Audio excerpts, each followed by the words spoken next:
be the one to break it to you, but sex education of the past failed us. Because birds and bees, they don't fuck. Welcome to Birds and Bees Don't Fuck, a podcast where we learn exactly how bad our formative sex education, or lack thereof, really was. I'm your host, Ariel Zadok. I'm a producer, intimacy coordinator, and sexologist. My guest today is an aerial performer, instructor, and sex worker. Welcome to the show, ShelBee! Yay! Thank you so much for having me. I'm so happy to have you. Yeah, I was so nervous, excited. A lot of the nerves just come from my own insecurities, but that I'm working on. You know, I'm working on it.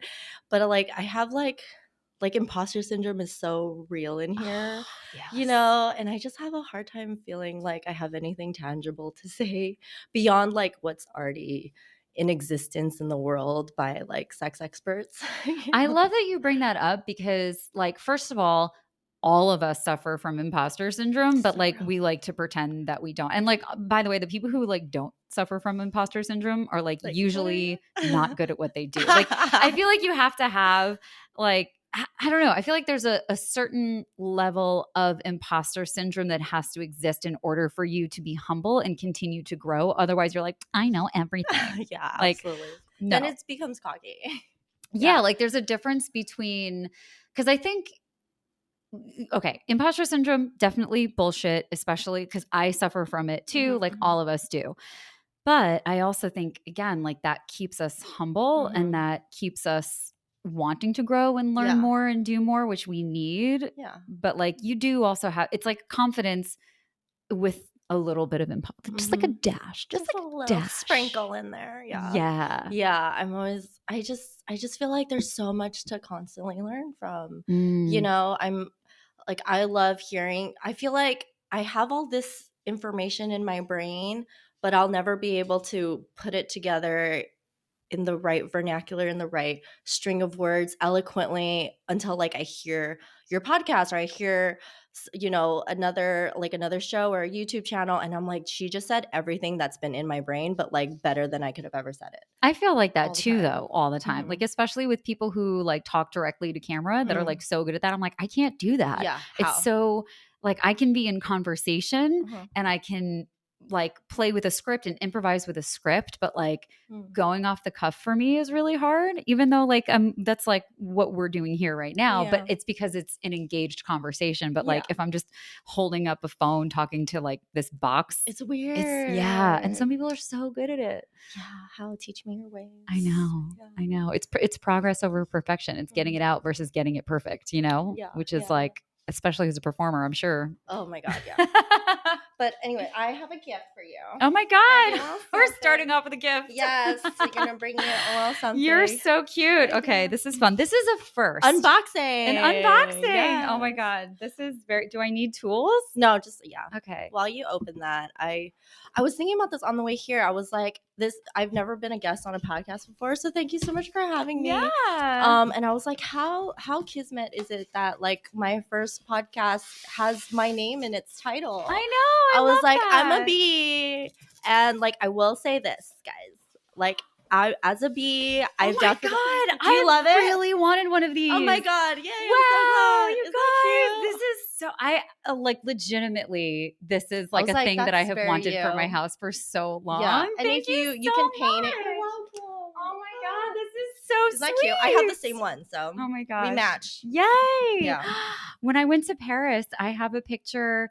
There was this, and it was one just like this. It was a bust. I'm so sorry. Totally interrupted your story, but this is just distracting me. Yeah. But there was a bust like this. She wasn't covering her breast, but it was just a beautiful bust. And so I have this photo of the bust with the flowers and my little clit that I was traveling around the world with. Fun. And it's so pretty. And I have right now my backdrop revolving from photos from that trip because it's really fun. But every time that one comes around, I'm maybe I should just make this my thing. Yeah, so I love this. Thank you so much. Yeah, and I love that it's white. I had an idea on taking paint and just dripping different colored paint down. I don't know. I was let's get arts and crafty with it. And I love the butt. I was I know that is a booty. I was I want this butt. Look at that butt. Look at that booty. Yeah, we love that. Let's do some crunches. This is so beautiful. Not crunches, squats. I love erotic art. Yeah, and I feel having having these little pieces of Mhm. erotic art in your Make your life. space, it does. Like it Yeah. really makes a difference because cultivating eroticism is work. It doesn't just happen. Like Mhm. our desire is not spontaneous, it is Mhm. responsive. And so when you Yeah. have these little Yes. things around your space, Yes. especially your bedroom or wherever it is that you have sex, like Mhm. to have those little bits of eroticism Mhm. sprinkled around is like, Mhm. oof, I love it. Yes. Oh, amazing.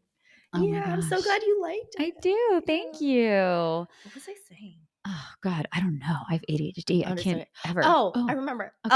I was saying how my name is in the podcast Oh, title. yeah, yeah, yeah. Yeah, I'm the worst host. and I was like, okay, PSA, I'm a bee, and I've definitely 1000% never had sex with a bird. So it's Oh, confirmed, okay? so Birds and bees, they definitely, on behalf of myself and all the bees, we don't fuck birds.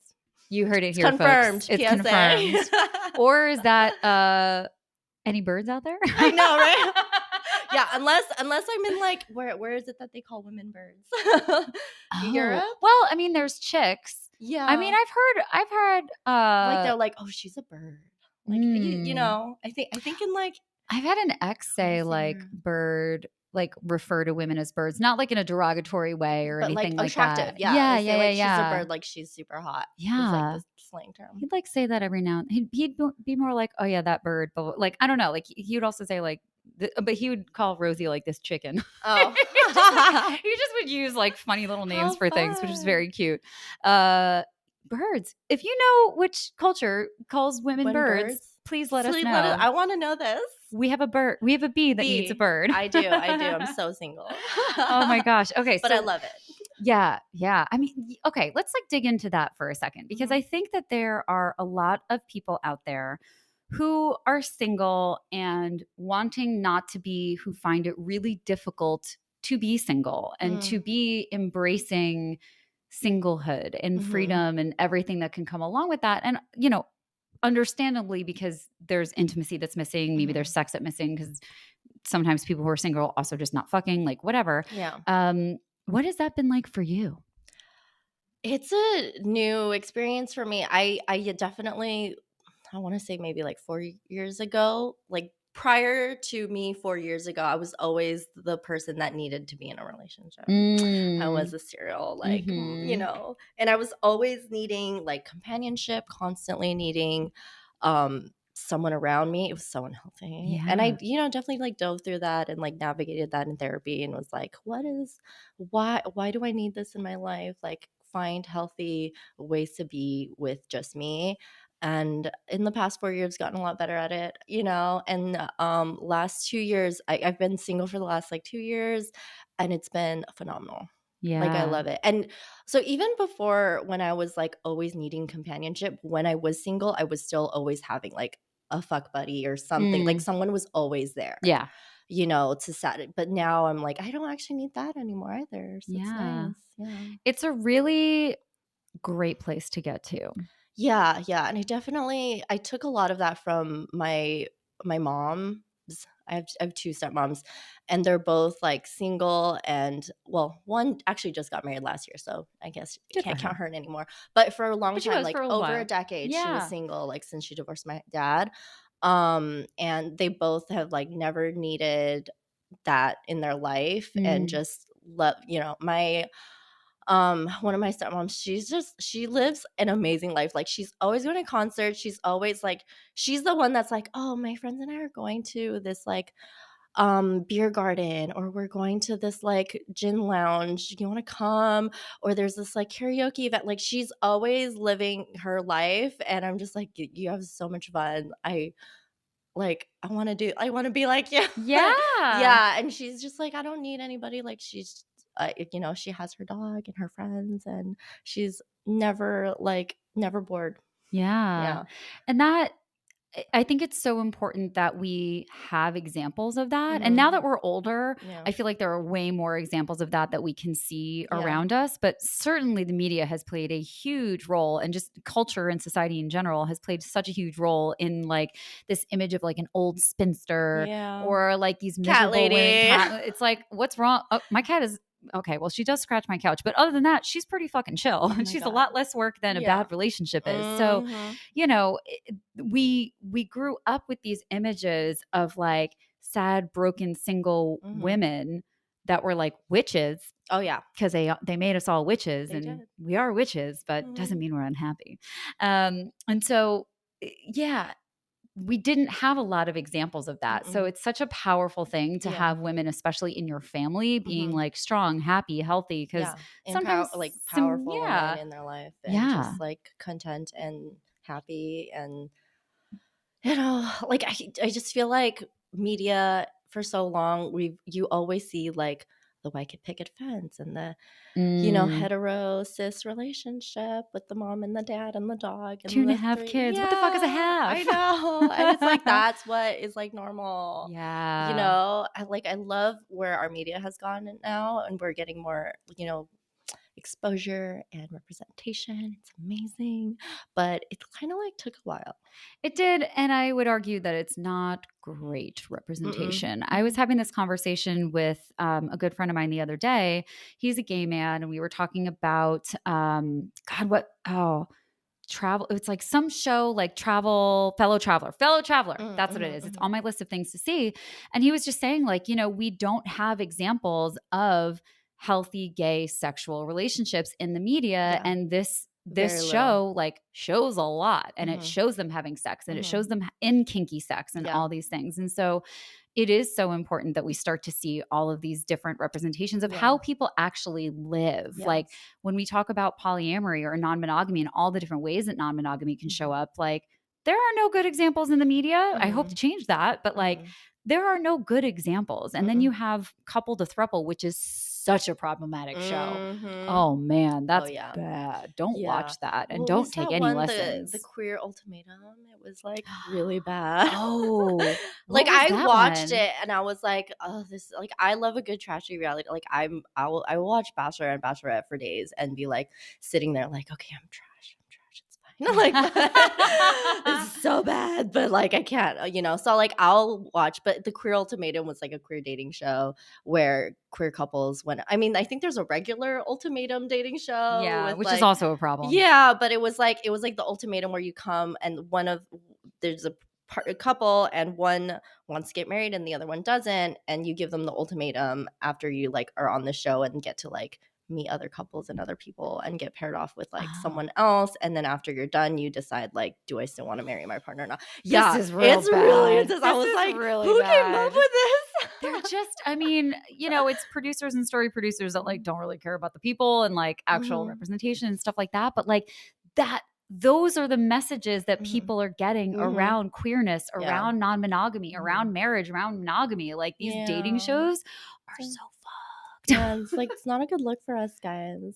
No, But it's when there is a good, really good representation, it's like all anyone can talk about. yeah. Like, well, in the queer community at Yeah. least, like Schitt's Creek. Did you ever Hmm. watch Heartstopper? No, I've heard of it, but I never It's watched actually it. really sweet and wholesome. And I was Oh. like really impressed by the writing and everything. I was like, this is so good. And it's just, it was a good one. And I like tell everybody about it. I Cause mean, I think it's that like also, the one, because we don't have anything, And so yeah. the one thing that comes out that's like really well written and really well acted out and played and portrayed, you're just like, I'm obsessed with this. Yeah, Yeah. because it's seeing yourself on screen for the Mm-hmm. first time. Yeah. And I think that there's also so much to say about the casting process because, it's always like age, race. Mm-hmm. We never have to say, we Mm-hmm. actually never have to say the race, and we never have to say, like, you don't have to specify anything outside of a cis straight Catholic male. Yeah. Like in a script, Yeah. you didn't see that. Yeah. It's but the thing is, and where we can be more expansive with that is that you can read a script, and yes, sometimes those character traits are important for the story if that's the Mm-hmm. story that you're wanting to tell Mm-hmm. or that you're trying to tell.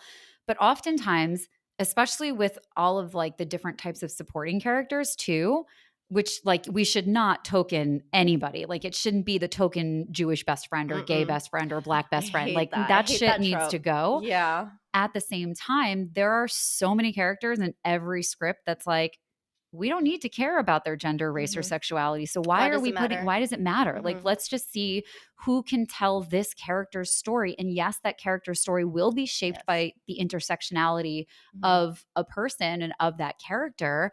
But if you leave it open, what magic can walk into your Yeah, casting room, imagine the you know? impact. The impact would be phenomenal. Yeah, Yeah. just keep yeah, it's so I think we have a long way to go. There are filmmakers that are moving in that direction and they do hold castings that Mhm. way. There are writers that do that, but it's like Yes. we are like just barely like Yeah. scratching the fact that like I had a call with an actor, Mhm. an intimacy call before you walked in, Mhm. and he was just saying like I've never had an IC before, an intimacy coordinator. Mhm. He's like I feel so safe and I feel so taken care of and I feel so protected and like Seen and this heard. is so Mhm. great. Like I feel so good. Like before we even crack into the call, and that's how all of my calls go. They're Oh, like the fact that you're here, like I'm so happy that you're here. This is fucking great. I'm yes. so excited to work with you, which is not the experience of everyone all the time. I just want to make Mhm, that one mhm. clear.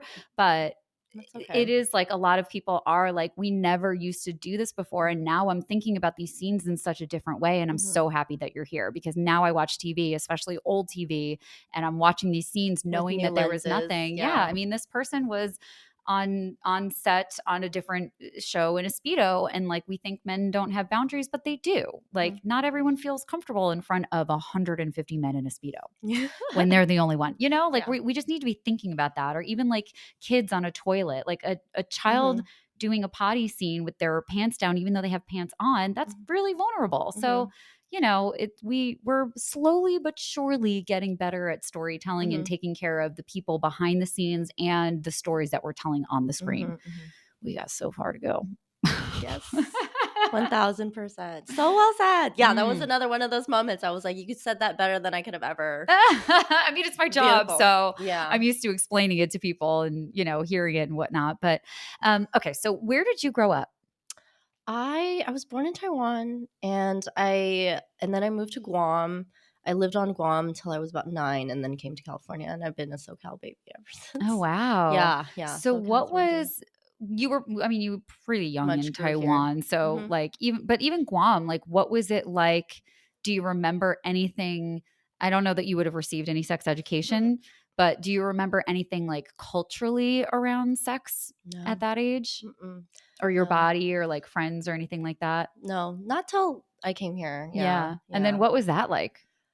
Well, okay, so sex ed, like I in my brain, I separate sex education in like two different categories. Mhm. One is like the puberty and the reproduction side of it, and that's where it's like the menstrual cycle and the lining and the shedding and the egg like traveling, and then like how you get pregnant and then sperm travel, all of that. And then the second category in my brain is like where the intimacy and the sensuality and the sexuality and the all of that comes in. And beyond that, STDs, STIs, education, consent, bodily autonomy, like all of that, All of right? it. Yeah, so that's like where I kind of separate that, because the former, like I had what everybody had, like the 5th grade, the girls go into one room, the boys go into one room, because that's the only genders that exist, right? So we did that, and like you watch the video and you learn about your period. So I had that. But I was pretty fortunate. Like my mom was very much like, she told me about my period before that like 5th grade talk. Mm. And she was like, "Oh, this is your period." She was like super nonchalant about it. Like, this is what's going to happen to your body and you're going to bleed. And when that happens, just come and I'll teach you how to use a pad. But I will say, like, I don't know if you know this, but in the Asian like culture, or it was very common in for Asian moms to tell their Asian daughters that using a tampon means you're going to lose your virginity. Oh. Yeah, yeah, and I don't even wanna unpack too much because, one, virginity is not a real thing. Yeah. Yeah. That part. That comes up on like so many episodes. Right? Because nobody knows this, and I Yeah. love that you talk about it, and yeah, anyways. But yeah, so, like, and I grew up in a very, very Asian area. I grew up in San Gabriel Valley, so a lot of my friends were Asian, and it was like it was very much like all of us had this belief that like tampons, like don't use tampons because that means you're gonna lose your virginity. And me and some of my friends, like we were on the swim team, and Oh, yeah. I remember our like tampon education came from our like white swim coach and our other white teammates, because they were like, "Oh, you're on your period? Is that why you can't swim? Like, why don't you just use a Just use a tampon?" tampon. And we're like, "What's a tampon? What? What is that?" So So you didn't even know what a what a tampon tampon was. I was. thought pads were the only option. And now Wow. like we have like discs and menstrual cups. But I remember we would want to swim and we want to like be a part of, practice. And so we we would like meet up in the bathroom, like, do you have it? Like as if we're like buying weed, like, do you have a tampon? Because I need one. And like, and then after swim practice, like we'd have to like take it out and put a pad back on, because like God forbid our mom find out that like we had a tampon in us like that day to go to practice, like to swim. Yeah. So that was like a whole thing. Like all of my friends had this like notion. Yeah. What was it like for the first one of you to use a tampon? Or because your cycles would have had to be like synced up for you to Hmm. do it at the same time. Yeah. So like, what was it like when the first one of your Asian friends who had a similar upbringing to you and that similar stigma around it, Hmm. Hmm. what was that like when like the first person did it? And like, what was Yeah. that conversation like, if you remember anything of I it? don't remember much. I just remember it was a lot of like sisterhood. So that was nice. It was like, you need to use this. Like, this is what all the girls are using. So use this instead. It was like, I guess it was like the cool thing to use a tampon versus like everybody Yeah. else was like using this diaper. Yeah. Yeah. And it's like awful.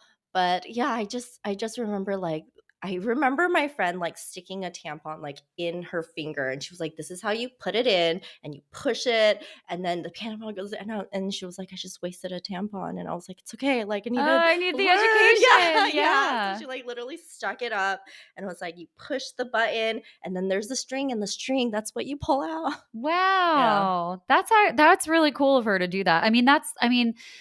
That's the thing. We had to rely on other on children, friends. Yeah. on friends. Mm-hmm, And mm-hmm. and I very specifically call it other children because that's what it We is. are, yeah. We are relying Mm-hmm. on other children who also don't Peers. know shit. Yeah. Like that's where so many people get their Mm-hmm. sex education. It's from porn, it's from peers, maybe Yeah. it's from an older sibling. I was lucky that my sister is 13 and a half years older than me. Oh. So she was in high school when I was like 6. Mm-hmm, So, mm-hmm. like there was always she was in her 20s when I was getting my period. So Wow. thankfully, I always call her Love like my that. sister mom friend Mm-hmm. because she was my sister, but also because my mom, it was also, I'm first generation. And Mm-hmm. so also tampons was like, Yeah. you can't use that. Don't use She, that. God forbid, she talked to Mm-hmm. me about sex or like saying that Mm-mm. anything about that or Mm-mm. virginity. Like none of those words were ever Mm-mm. whispered in my home other than Mm-hmm. like, me and my brother and my sister.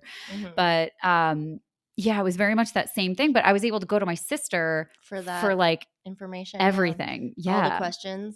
That's All the amazing. questions because um I just didn't have that relationship with my parents. And Yeah. I saw like she was very it was very funny. We were like the Goldilocks and the Three Bears kind of because Oh. she would tell them everything and get in trouble for everything because she was out partying and drinking and Mm-hmm. doing whatever. My brother is like, okay, she got in trouble all the I time. can't do I'm just that. gonna be shady and Mm-hmm. lie. I'm like, and then Oh. I'm like, well, I don't want to get in trouble and I don't want to lie. So I'm just going to do all the shit within my curfew and where you want me to be, but I'm still going to fucking do drugs. Okay. Like I love that. I was just like, I'm going to follow the rules, but Yeah. like, I'm going to do In like your own boundary. way. Yeah, Maybe yeah, yeah. that's why I'm so into like boundaries because I'm Boundaries? like, you can be really expansive if you know what your Mm. boundaries are. And I Oh, was expansive. hell yeah. That's amazing. I I did love that. everything I wanted to do, but I was still home by like 10.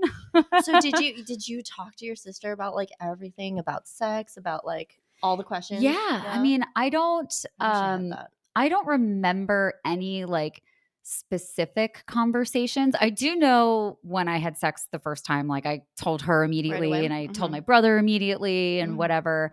Um, but I don't remember like having explicit conversations. And also my best friend, she got her period like 2 or like really young. It was 9, which is now normal. Like now Oh yeah, kids are they're hitting getting them so puberty young. Yeah. so young. So Mm-hmm. like they're getting their periods and having wet dreams at like 8, 9, 10. Like it's happening young. 8 Mm-hmm. is very young, but like my friend in the 90s or 8, no, I think it was still the 80s, whatever. No, it would have been just the 90s, like Mhm. early 90s.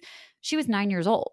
And so I was with her for all of that stuff. Okay. So, and her mom You witnessed was it. like, Yeah. she talked to us about everything. So, like, I also kind of like didn't need my mom to do Okay. that because I had like her mom do that, Yeah. which probably worked out very well for my mom. So nice. Yeah. So, yeah. And the point is, like, we're always like, we're going to like all these outside sources when like Yeah, there's a I better love way that to you do it. had a sister. I'm an only child, so I was like, who do I talk to? I do Yeah. remember the first time I had like penis and vagina sex. Mm-hmm. It was horrible and terrifying, and I called like the one person I knew had had sex already, Mm. and I was like, "Oh, this is so bad. Like, I don't know what's going on. I'm so confused." La, da, da. And she was like, "It's okay. Most people's first time is gonna be terrible. It's gonna be awkward. You're gonna be so confused. It's gonna be weird, you know." And granted, it was like I would think it was like 17 or 18 at the time. So there was a power age Mm-hmm. type dynamic. He was much older. He was like definitely older than 21. So Yeah. there was that. But so that was like like I don't want to call it like virginity because that's not a thing. Yeah. So but that Yeah. was like That my was your first first like P&V penis. experience. Yeah, Yeah. yeah. I definitely had like sexual experiences before that, like exploring things in high school. I think my first sexual like experience was with a girl, and it was amazing, and I was Yeah. just like, why is this so disappointing? Yeah. Yeah, but it was a lot of like touching and feeling and exploring things, you know. Well, because one thing that I bring up, excuse me. I hate when the alarms go off and I turn everything off. One thing that I do bring up kind of often is that men fuck like men, Mhm. regardless of who they are fucking. Yeah. Women need to be fucked like women. Mhm. That's why they orgasm so much more when they're with women than Mm. when they are with men, Mhm, because mhm, men fuck like men, mhm, regardless of who they're fucking, and mhm. you can't. So, like, women who have sex with men adjust their own needs because culture has taught us to, Yes, in order yes. to have sex To like a satisfy man, the man. right? Mhm, But, mhm, like, where we need to get straight men or men who have sex with women mhm, or people with vulvas is that, like, we need to get them to understand mhm. how to fuck like a woman, because you'll be a goddamn champ. Oh, yeah. Let me tell Mhm. you, the men that I fuck like women, Mm. because they know that that works and it's And you communicative and train them well. that part too. Well, I'm over that. Like, I'm not like, if I'm going to be training you for sex, you need to be paying me because that's my Mm, job. mhm, mhm, So I will not date a man who doesn't already know how to fuck like mhm, that. I will give tips and like we can mhm, develop what we already have, but like you gotta have the foundation mhm. because I am not going to teach you. And the labor of learning how to fuck should not be on the women who are fucking those people. Yeah. Like Mhm, that is something that I feel really strongly about, mhm. which is why I do coaching. So hit me up. But Yes. like that's the thing. Like we need to help dudes understand Mhm, how, like, that you're doing what you're doing, and I get that, and mhm. that's how you like to fuck, and that's great, but you need to learn how women like to, and Yeah. then Mhm. you will be great. Yeah, because over time, that's not going to serve you anymore. Mhm. Like, that's worked in the past because women have been conditioned to serve men for years and years and years. But, like, look at us now. You Mhm. know, like, it's not going to cut it anymore. So you're going to be left dry. Sorry. Literally, Yeah. yeah. Yeah. Well, and that's the whole like there are all these movements on TikTok with Mhm, like single women that mhm, are like, yeah, I'm out here living my best life. Things are mhm, great. mhm, Like I have orgasms mhm. with myself or with the people that I choose to Yeah. have sex with, but like I'm having orgasms, I'm Mhm, making money, I'm doing things that are fun. I have mhm. good friends, I take care of my body, I got my cat, I got my dog, or I got my whatever. And my Like, toys and I my, got my yeah, toys, I got everything I my, need. yeah, I Mhm, mean, it's great. mhm. And then you have all these dudes on TikTok that are like, these women are miserable. And it's like, no, No, actually, we're we're not. thriving. You are not happy. Mhm, And that's on you, because if you just had a few minor mhm, adjustments in how you show up in the world and how you relate to other people, mhm, then you would be worth our time. mhm, mhm. But you're more disruptive to our peace and pH balance Oh, yeah. than not. And so Yeah. that's why so many women are like, I mean, I'm that way. Like I would much rather be alone than have the burden of someone else who just like you need to be adding, not depleting, you Mhm, know? mhm. Yeah, not taking away from this experience. That's Mm-hmm. both of ours. Both, yeah. Like equally, Yeah. Yeah. And similarly, men shouldn't be with women that feel that they are depleting them too, because they're, this is certainly not just like, and I know that we're having a very, very binary conversation here. But my point is to like get to those dudes because I feel like we got to help y'all. But that's not to say that they are not also in relationships with women that are like, Yeah. taxing on them too. Like and not to that goes say back that ways. women don't also like have sex like men. Totally. Because I've definitely been with a lot of women who have had sex like men, and I'm like, why?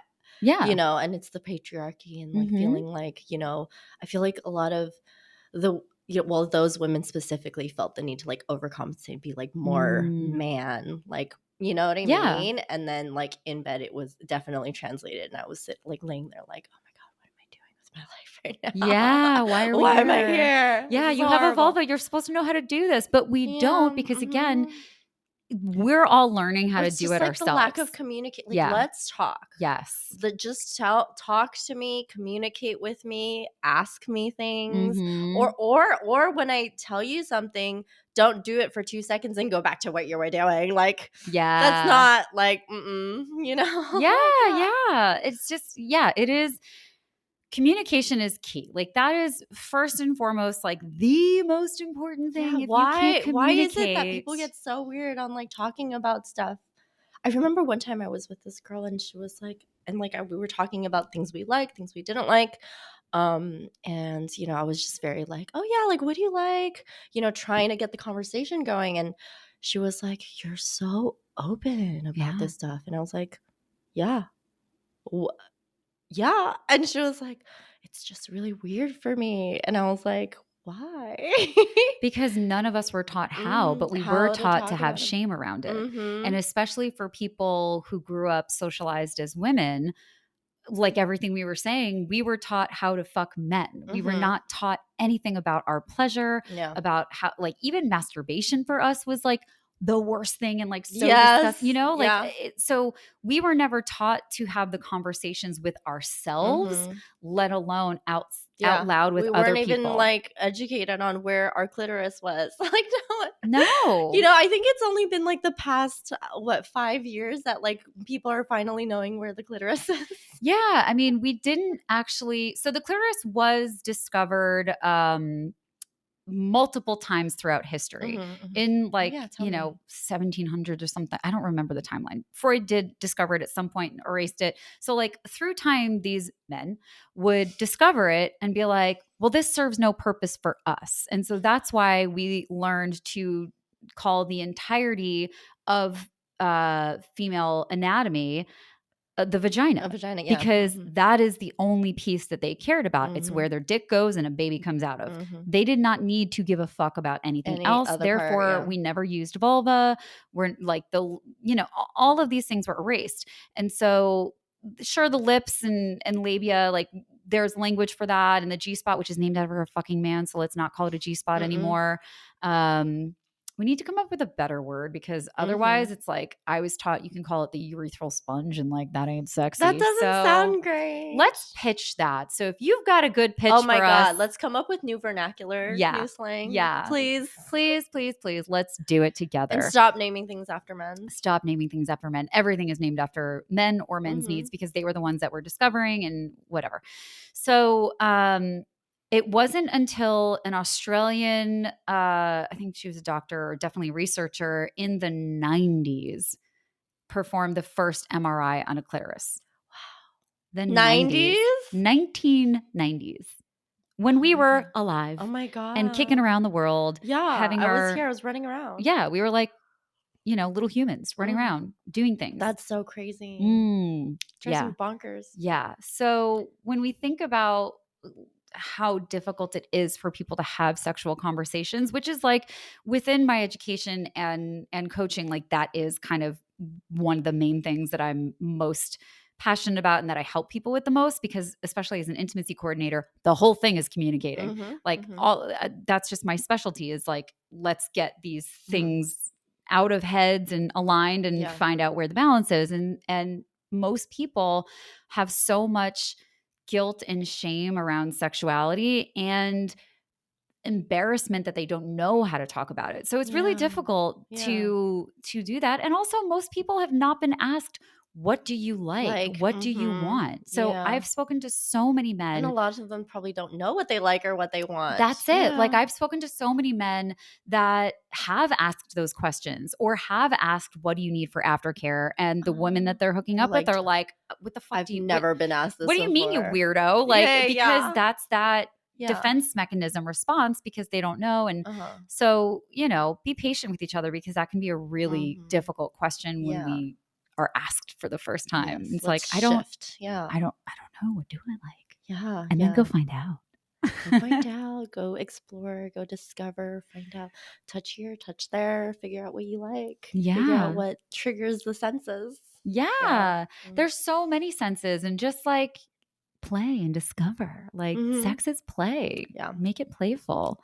So how did you work through some of that stuff like as you were growing up, especially coming from a home that like a tampon would mean that you're not a Mm-hmm. virgin anymore? Like how did you kind of learn the things that you did? Mm-hmm. Like I found porn on my parents' computer when I was in high school. That was like, what? And I started like just exploring on my own, masturbating and like figuring things out. I didn't know what masturbation was. I Mm. just knew this feels nice. What Yeah. does this feel like? What does this feel like? Like just moving things around there. So, and I, I was very like sexual in nature Mm. in high school already, but without any of the knowledge. So I knew there were feelings, but there wasn't, or like, sensations and feelings, but I had no idea what. I remember like I had a boyfriend and he was like, we were making out and he was like, can I go down on you? And I was like, what does that mean? Like, I don't know. What Yeah. does that go down? Like, go down Mm-hmm. where? Good on where? I Where are we was like, going? "Where? To the What?" store? Yeah, I was like, "Huh?"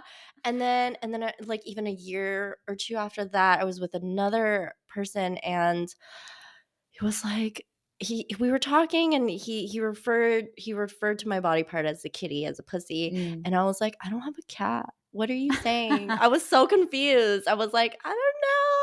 I was like, I don't know if "naïve's" a word. It was just like lack of understanding of like slang or whatever, the Yeah. terminology. So, but like had no idea what I was doing. Mm-hmm. But I knew I was like very just like sexual in nature already. I was like, well, I didn't have, like I said, I didn't have like my first like penis and vagina experience till I was 18. I think it was like almost after high school was over. But prior to that, I think I wanted it. Like, Mm. and I was lucky enough to be with people that weren't eager, Yeah. and it was just like exploring. But like because I went to a very predominantly Asian school, we were like 51% Asian. Wow. So imagine the upbringing is very like nobody's having sex, or if people are having sex, no one's talking about it. We weren't that high Mm. school that was like, oh, she had, you know what I mean? It was like nobody was talking about it. My best friend was having sex, but I had no idea that she was having sex because she was keeping Wow. it such as, like nobody knew about it. Yeah. So it was like that. Like I had no idea. Like I didn't know. I like I said, I knew all of one person who was like brave enough to talk about her like had sex already. Um, so it was just wasn't like a thing that was like talked about. How was the reaction to that person? Like if that was like maybe the one person in the school that other people knew about, Mhm. or maybe it wasn't that person, but other people, like how were they treated? Like were they treated differently or was it very much like, we're just not even gonna talk about any of it? Yeah, yeah, that the latter. Wow. Yeah, it was like nobody really discusses it, or it was just kind of like, oh, okay, good for you, okay, and I like am so yeah, yeah, yeah, uncomfortable. yeah. It's like I it's mean, just I so maybe that's unsure. better than being outwardly shamed for it, Mhm, mhm, but mhm, there's also that internalized shame. mhm, So mhm. like which I guess if you're out loud shaming, then it's tenfold Yeah, because it's outside and yeah, inside. So yeah, it's all yeah, complicated, isn't yeah. it? And granted, I wasn't like the popular kids, so I didn't know what the popular kids were doing. Like Mhm. they were probably out there having so much fun, but like in my like small circle of friends, like we weren't discussing things. It Yeah. wasn't like very openly talked about. So, Yeah. but I do remember, and this is like a very clear sign I was like definitely queer. I would ask my friends like, what do you think about lesbians? And she was like, I don't know. Like, I was like, do you think they're weird? And she was like, I don't know. And then years later, I came out, and then she messaged me out of the blue. She was like, do you remember this conversation we had? This makes so much sense now. And I was like, I don't remember this conversation, but thank you for sharing with What a me little that we had gift. this conversation. Yeah, it's very Mhm. like validating for me. I definitely had like signs of being queer since 8th grade, ninth grade. So Yeah. Yeah, since all those things mhm. since you were starting to feel things. Yeah, yeah, yeah. Yeah. And for me, it was just I didn't come out till I was in my 20s, but it's just a lot of like Asian culture of not feeling like I could, not wanting to be like the black sheep of the family. What do you think made it so that you were able to have that conversation? Like, what was there anything that happened for you that you were like, Oh, trauma. "Oh, well, that part." Trauma will get you to Just figure things say it. out and Yeah. just not give a fuck anymore. Was it because Really, you yeah. had worked through it though, or was it because you were in the trauma? Because there's like two sides Okay, of that, yeah, yeah, right? yeah, Like yeah. either you've Mhm, worked through it and you're mhm, like, okay, you know what? I can't live like this anymore. mhm. So I'm going to say it because I've That. done the work. Okay. Mhm. Yeah. Yeah. Yeah, Yeah. yeah, for sure. I definitely like, during the trauma, I wasn't like I was too terrified. Hmm. But I think after, I was very much like, "I don't give a fuck anymore. I wanna be me, and I'm so tired of keeping this, like, just this feeling." She just feels like you're, like, a gas chamber that won't, like it's just, like, exploding, but, like, it's never gonna open. Mm. So I was just constantly feeling like this, like, "Ugh," in my stomach, and then as soon as I came out, it was like, "Wow, that was amazing." Yeah. Yeah, like, just such a relief, you know?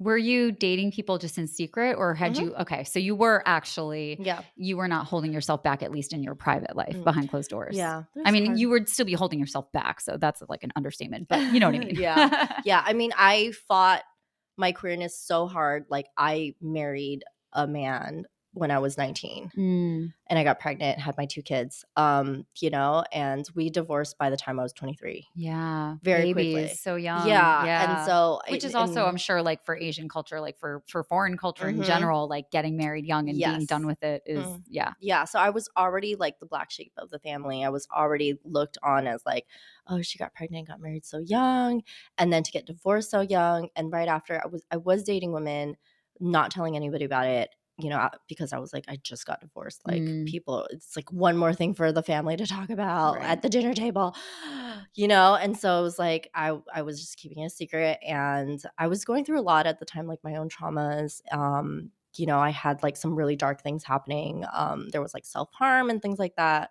And then after that, like, I got into another relationship with a man because I was still like fighting it and fighting it. And also, like, I got my first like time getting super heartbroken by a woman, Oh, because I was still closeted, and she was like, I need to be with someone who's out. Like, I'm yeah, sorry. And that's totally fair because I'm the same way now. Like, I can't be with someone who's in the closet still. yeah, So, like, I was still needing my own timeline, and she was like, I don't want to be there for it, and that's fine. yeah. You Good know? for her for sticking Yeah, to that hell boundary yeah. because that's Mhm. really hard too, It's so but hard. dating somebody who is still in the The closet closet. when you're not puts you back in, and that is Mhm. So difficult. hard.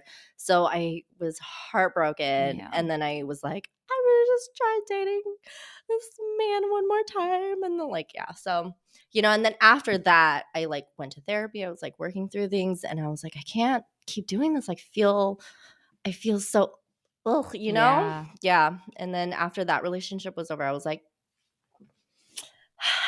gay. Yeah. Yay! Yeah. Oh, I love that. Yeah. Yeah, it's even today where we sit today, which is like mind-blowing, but it's Mhm. still just such a hard process for people to just live authentically when it comes to their gender and sexuality. And Mhm. that is like it's such a core part of who we are, whether you're queer, whether you're kinky, whether you're trans, whether you're Mhm. non-binary, whatever the fuck you're into, Mhm. to not be able to just exist. Mhm. Makes me so It's sad. it's horrible. It's truly, Yeah. truly horrible. And it has nothing to do with anybody as an individual. It has Mhm. to do with everyone like that is judging Mhm. because it's their own Yeah. internalized shame. Yeah. Like it's yeah, Yeah, it's it definitely took me a long time to like work through that. And I do feel very privileged in the sense of like me being queer and being a sex worker. Like these are two very like taboo mhm. things, you know? And before like I was so scared. And now I'm like, I don't care what anybody like I don't care who knows. Like I'm very open about it. Everyone and anybody knows that I do sex work and I'm queer. But it definitely wasn't that way for a long time. Yeah. Yeah. And so when what's the story of you getting into sex work? I started stripping when I was like 23. Mhm. Yeah, and this was after my divorce. I fell into really hard times. I was like super broke. I was working 5 jobs. Um my schedule was insane. I was like 9 to 5 at an office, you know, and then I would get off work at 5 and I would go waitress and serve at a restaurant from 6 to like 10, and then after I would go dance at the club till 2 a.m. Oh my I would go god. home and sleep for like all of 3 hours, wake up at like 6 a.m. and do it all over again. It was horrible. But yeah, so I started dancing at the club Were and you out at that time? Like had you gotten to that point yet where you were like open and free? I was exploring things with women, but I wasn't out Okay. yet. Yeah. Okay. Yeah, because So then like double secret is what I'm getting to here. yes, Yeah, okay, yeah, piling it yeah. on. But definitely being in the sex work community and the stripper community helped me come out more for sure. Yeah. Um, There's a lot of sisterhood oh there. my God, I There's met so so many much yeah. amazing women in that industry. Like Mhm. they're the sweetest people Yeah. I can't. Yeah. Yeah. Yeah, sometimes I think about going back into dancing, you know, but there's other we don't have to talk about that too much, but it's like finding safe spaces to dance in. Yeah. It's so hard. So that's a whole nother episode. Mhm.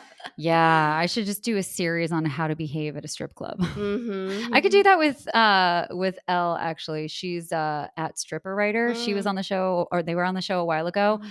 Amazing. Like love them so much, Mhm. but they probably have a That would resource. be Yeah. awesome. Yeah. Yeah. Yeah. So I was stripping for a good like year and a half, I want to say.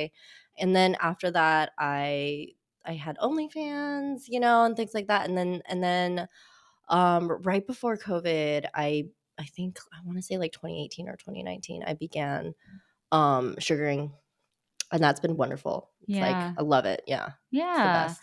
I think there are a lot of assumptions around sugaring. And actually, you know what? Let's take a step back. Will Mhm. you explain to the people, what Mhm. sugaring is, what that looks like? Oh, that's so hard because It's so different, but every person has their own definition of what sugaring looks like for them, and that's where you get into like boundaries and your yeah. own.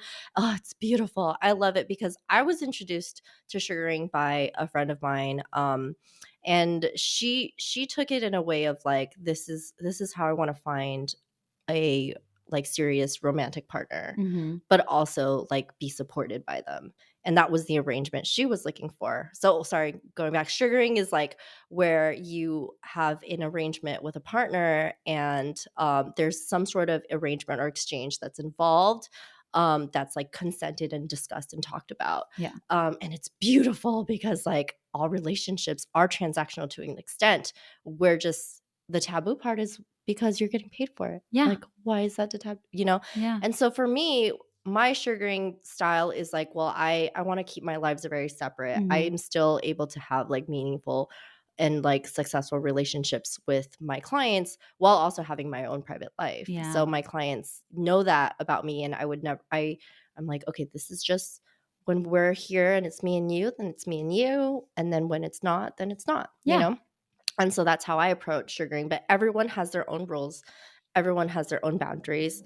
Some people are willing to go beyond going out to dinner and hanging out and talking and being your date to things, you know, and that's where they're comfortable at. And then some girls are more like, okay, I'm willing to be sexual with you and have intimacy with you, you know, and then there's just so much, you There's know what so I many mean? varieties. There's so many Yeah. ways. Yeah. Yeah, and then there's discussed like, you know, it's not always money. It Mhm. might just be like support or, Yeah. you know, like rent or whatever it is, you know what I mean? Mhm.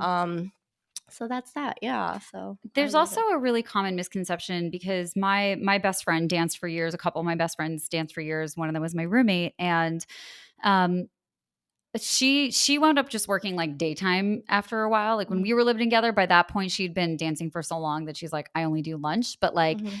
also, her clients, for the most part, she never got naked. Like her regular clients that she'd been working with for years, like Mhm. maybe sometimes she'd dance for them or whatever, Mhm. but so much of it was just having the company and companionship. And Mhm. sometimes in exchange, it was like her rent would be paid, or Mhm. he wanted to go buy, like he Mhm. wanted her to go shopping at this Mhm. place or that place. And other Yeah. times it would be on, like it looked different every time. Every time. Yeah. And that wasn't necessarily, I mean, I guess it could, yeah, I guess you could call that a sugaring relationship. It wasn't necessarily as ongoing as a Mhm. sugar dynamic would Yeah. be. Yeah. Um, but I think that there is such a misconception around stripping and dancing and Mhm. sugaring that it's always about the sex, Yeah. and it's It's not. not. Sex work is not always about the sex. It should be called like companion work sometimes. Yeah. I feel like because Mhm. And yeah. oftentimes it's intimate work, it's Mhm. companionship work. And yes, there Yeah. can be sex acts Mhm. involved, but not always. Not Like always. sometimes it is because somebody just wants to take a beautiful woman Mhm. to the opera with them because they Mhm. don't want to go alone, Yes, you know? exactly. Yeah. And The that's valid. spectrum is so vast. You know, you Mhm. can be on one end and you can be on the completely other end of like, well, I just want to see you for an hour once a week and we fuck and this is how much you get paid. And that's great. Like, and that's the other end of the spectrum where Mhm. you get closer to like prostitution and that's Yeah. beautiful. Yeah. You know, and I lean more towards that end where like I go by ppm. Mhm. Ppm is short for pay per meet, and a lot of sugar girls will use that vernacular to arrange or, you know, discuss the arrangement. And that's how I work, like Yeah. on a ppm. And like I'm like, I will only spend 2 hours of my time with you once a week and we can do whatever you want with boundaries, you know, Yeah, obviously, of like, course. yeah. And then this is my rate, like, Yeah. you know, and there's that. So it's such a large spectrum of like we can cuddle and just hang out and, you know, like go to dinner and have an intellectual conversation, or I can just like be your date and look pretty for this one event that you need to go to, or we can like, you know, not even say anything and not have to talk and just be quiet and, you know, and fuck, and then that's great. Yeah. Mhm. All the things, and also with each client, there's gonna be it looks different, Mhm. you know? Like, not every dynamic is exactly the Mm-mm. same. So, I love that we're talking about this because I love just dispelling what this could be, because I think there's also a lot of men out there who are lonely and Mhm. who may want to Mhm. have the company of a beautiful woman from time to time, or Yeah. a beautiful man from time to Mhm. time, or a beautiful non-binary person from time to Mhm. time, and they don't really realize that this is an option for them. And Mhm. so, like, again, I just want to like keep saying it, sex work is not always Mhm. about genitals Mm-mm. or about a sexual experience. Mhm. And oftentimes I say like the foreplay is everywhere, and that is what it is. Like Mhm. sometimes it's just you want to have this like sexy, pleasurable, erotic Yeah. experience, and everybody goes home and all the clothes stay on, and that's It's okay great. Yeah, it's too. Like, beautiful. and if you want to get pounded in the ass and that's, you know, what you Yes. want to pay someone to pound you in the ass for, then Mhm. that is available to you too. Mhm. 1000%. I love that.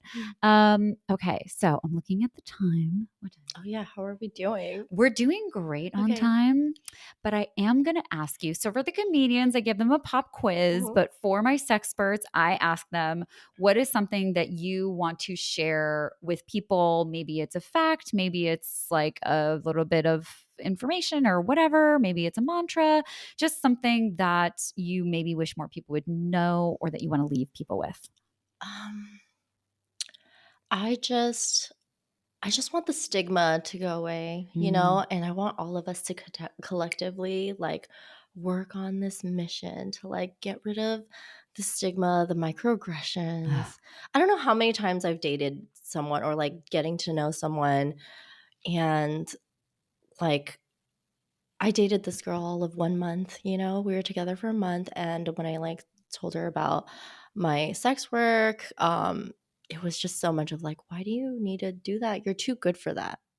The microaggressions cannot with the microaggression. So it's just like you're Yeah. too good for that. Like you don't need to resort to that. Oh, I There's get no that so much. resorting when you want You to be don't need to doing it. resort to that. Like I was Yeah. like, okay, you lack so much education. Mm-hmm. And she was like, oh, I had no idea. Like, she was very eager to learn. She was like, oh, I didn't understand. Like, I want to learn. And I was like, okay, well, you go learn, but I don't need to be here for that. Exactly. And I don't need to wait around for you to learn. Yeah. Okay, bye. Yeah. So I like broke up, and she was like, I was a bad guy for like not giving her a chance. But I was just like, so many times I get the like, wow, you're so talented, you're so beautiful. Like, why do you have to do that? Like, why the fuck not? I'm using my assets to my, you know what I mean? Yeah, Like, you just listed off all of my skills and qualities. hello. Why would I not be monetizing that? You Yes. monetize skills and qualities, and like you are good Yeah. at writing little emails, and you are Mhm. getting paid to write your little emails. Yeah. How is that not the same fucking thing? Like my family too, like I kid you not, 95% of the people in my family all work in capitalism. So Yeah. I'm the only one that's like in the performer, anything that's not like cookie cutter, you know? And like, I'm like, okay, being a pole and aerial instructor and performer does not pay my rent. No. Okay. Like I want to do this, and this makes me happy, and I'm good at it. And I like love talking to people and getting to know people. So why not stop judging me? Yes, enough with the judgment. Mm-hmm. Because it's, you know, the idea, and this is another thing with sex work, the idea that somebody is always resorting or relenting or Mm-hmm. like belittling themselves or whatever, Mm-hmm. that takes the autonomy Mm-hmm. and choice away from the person who is doing it. And Yeah. yes, there are some cases where people like, I don't know what else to do, I'm going to do this. Absolutely. I'm not denying that that happens. That was me. That was you. That was me It when I stripped. happens for sure. But the every sex worker that I talk to Mm-hmm. at this point in all of our lives, Mm-hmm.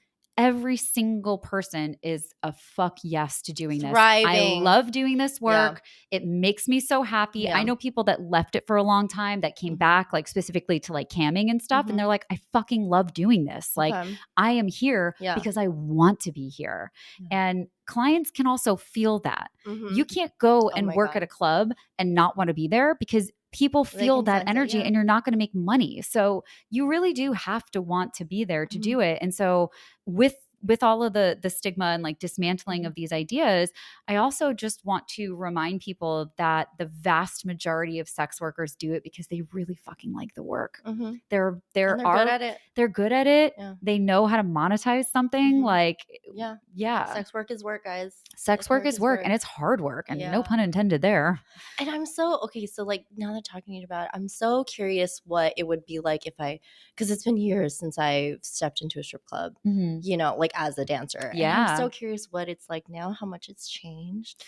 You know, I think a lot has changed, and like you probably know just as much as I do. Like, Mhm. there's so much discourse between like strippers and pole dancers, and Mhm, like mhm. there's like it's like let's stop that too. Yeah, Like, yeah. if you are a We're all stripper, beautiful. let's love the pole dancers. If you are a pole dancer, don't you fucking dare shame a single fucking No. stripper because Mm-mm. that's who taught you everything Yeah, you know. So that's where it came from. yeah. Mhm. And don't go to a studio that's going to slut shame and Oh, stripper no. shame. Yeah. Like, get the fuck out of there. Run as fast as you can. If you need recommendations, hit me up. I will Yes. find a fucking pole studio for you. Period. Yeah, yeah. Like, we need to stop the infighting and all that Yeah. stuff. But like, strip clubs are such good energy, so much so much fun fun. fact. Did you know that there was this I love this anyways.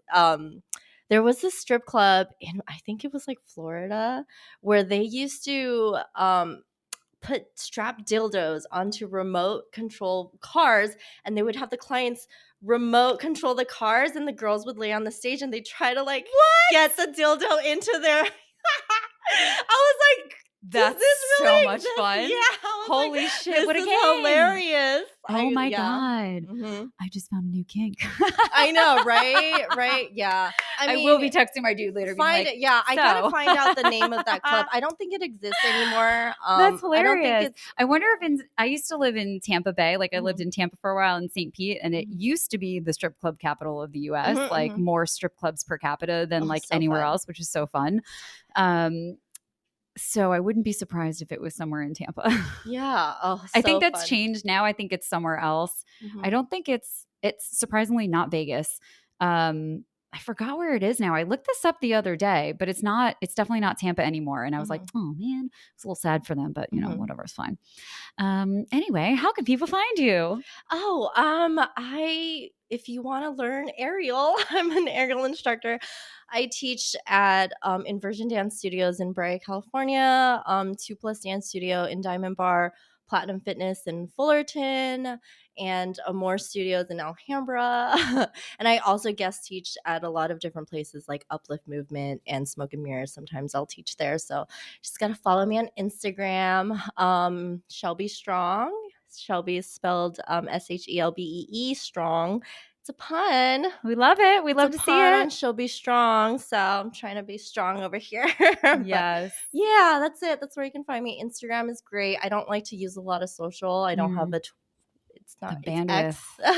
What is Oh, it it's now? Twitter forever is what Twitter. it is. Yeah, I don't have any of that. Yeah. Don't have threads. Just stick with Instagram. That's all the capacity I have. you It's know. a lot. It's so much. Yeah, to try to keep up with everything. So Yeah. yeah, but yeah, I teach all over. Sometimes I perform in different shows. I've done booty burlesque. Yeah. And so I'll do different shows here and there, but it's always gonna be posted on my Instagram. I love it. Thank Well, thank you you. so much for being Thanks here. for having me. It was so fun. If you like this episode, like, subscribe, share it, tell a friend. I've got a newsletter. So, outside of being censored on social media, I can actually get sexy information to you.